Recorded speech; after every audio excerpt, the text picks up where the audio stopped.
Words on Bathroom Walls. The film starts with high school senior Adam Petrozelli, Charlie Plummer, talking to a psychiatrist, but framed as though he is addressing the audience. He explains that his father left him and his mother Beth, Molly Parker, so he used cooking as a good coping mechanism, as well as a means to help his mother. She has since begun dating another man, Paul, Walton Goggins, whom Adam has not quite taken so well to. He makes plans to go to culinary school in the fall. During school one day, Adam sees a hippie girl, Rebecca, AnnaSophia Robb, in the hallways, and he appears to be the only one who sees her. He goes to chemistry class when he starts to experience something unusual. He hears voices, sees what looks like a black cloud surrounding the class, and Rebecca speaking to him. Everything in the room appears to him as though it is floating, and Rebecca tells him they need to go. In the chaos, Adam accidentally knocks over a vial of acidic chemical that burns his partner's arm. He falls to the ground and experiences his first psychotic break, while the school security guard has to hold him down.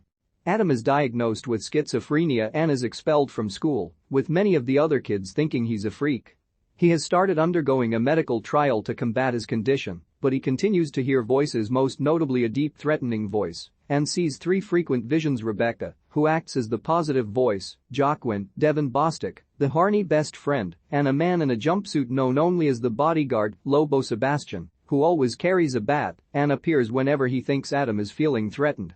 Paul has also hidden the knives in the house for safety.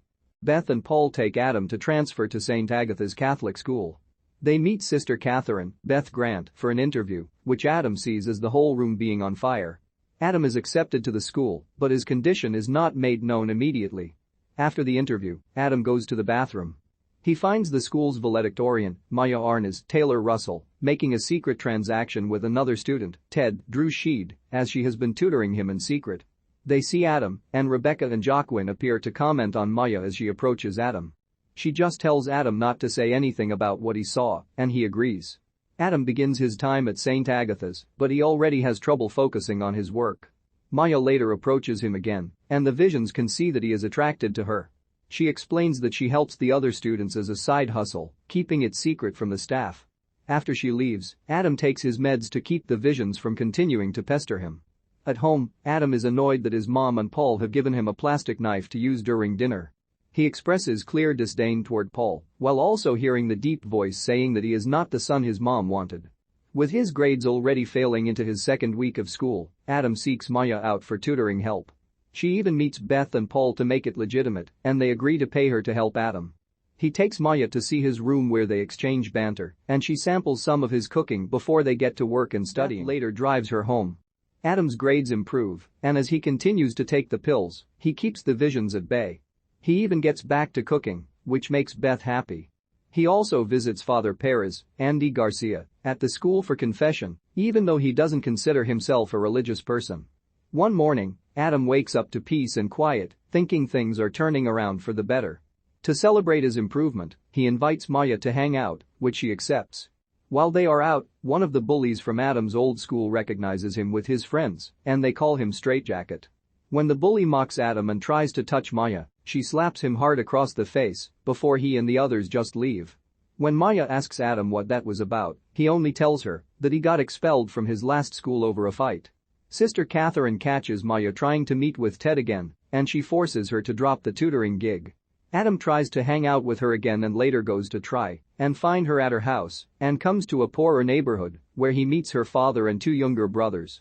Adam cooks them dinner, but when Maya comes home, she thinks he's doing it out of charity and lashes out at him. After he apologizes, Maya tells him how she got caught and is worried about making extra money. He promises to help keep her as his tutor and still get paid. Maya brings Adam to a big kitchen to test out his cooking. His food proves too spicy for Maya, but when he tries it, he thinks it's fine. It turns out that a side effect of the pill affects his taste, as well as a number of other unpleasant things, anal leakage, for one. This prompts Adam to start throwing away the pills into the front yard as Beth thinks he is still taking them. Making things harder is that Beth and Paul announce that they are having a baby.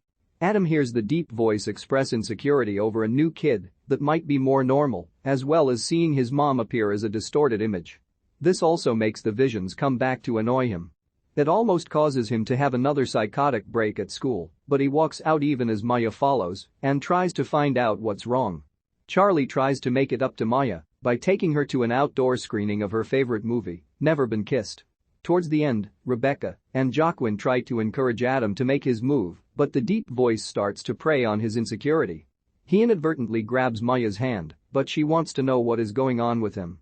He admits to having insecurity over his mom having another kid with Paul, but after he apologizes, he asks Maya to prom, even though she's against the idea of it. She accepts, and they have their first kiss.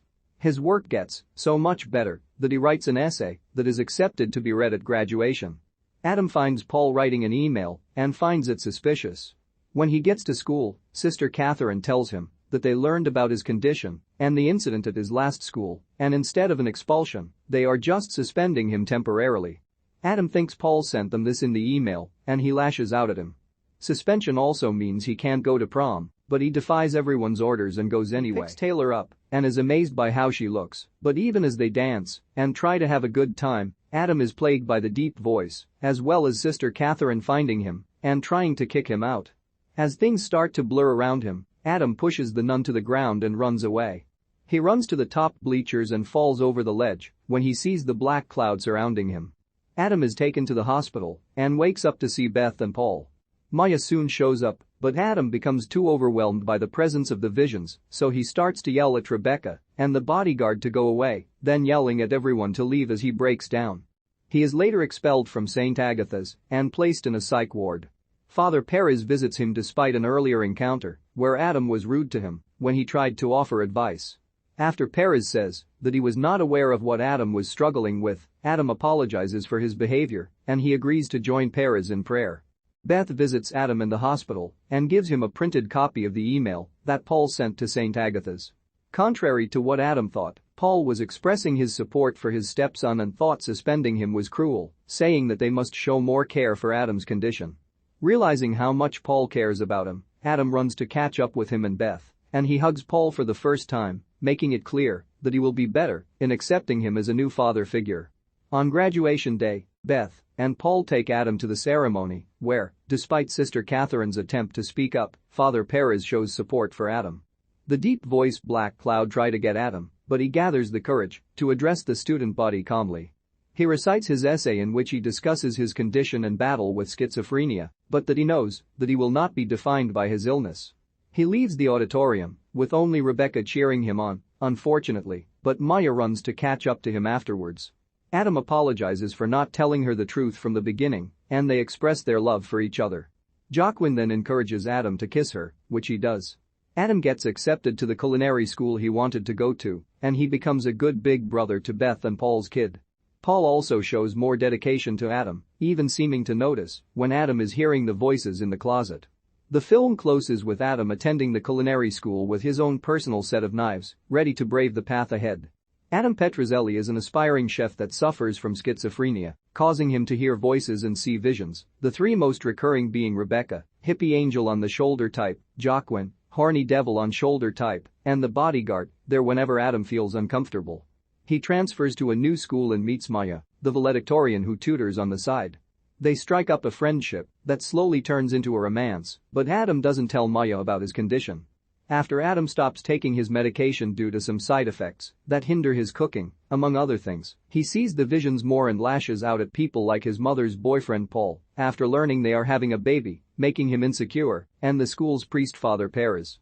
To make things worse, he gets suspended after the school learns of a previous incident at his old school where he experienced his first psychotic break, as well as the fact that the school was not initially made aware of his condition. Adam defies the school by going to prom since Maya already agreed to go with him, but he has another psychotic break where he pushes a nun and ends up hurting himself. Adam is put in a psych ward and slowly starts reconnecting with those he raged out at. He learns from his mom that Paul was trying to keep him in school and for them to take his condition more into consideration, and Adam apologizes to Paul for his behavior.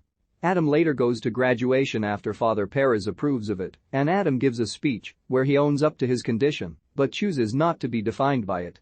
He apologizes to Maya for not telling her the truth, and they resume their relationship. Adam becomes a good big brother to his mom's new kid, and he gets into the culinary school of his dreams.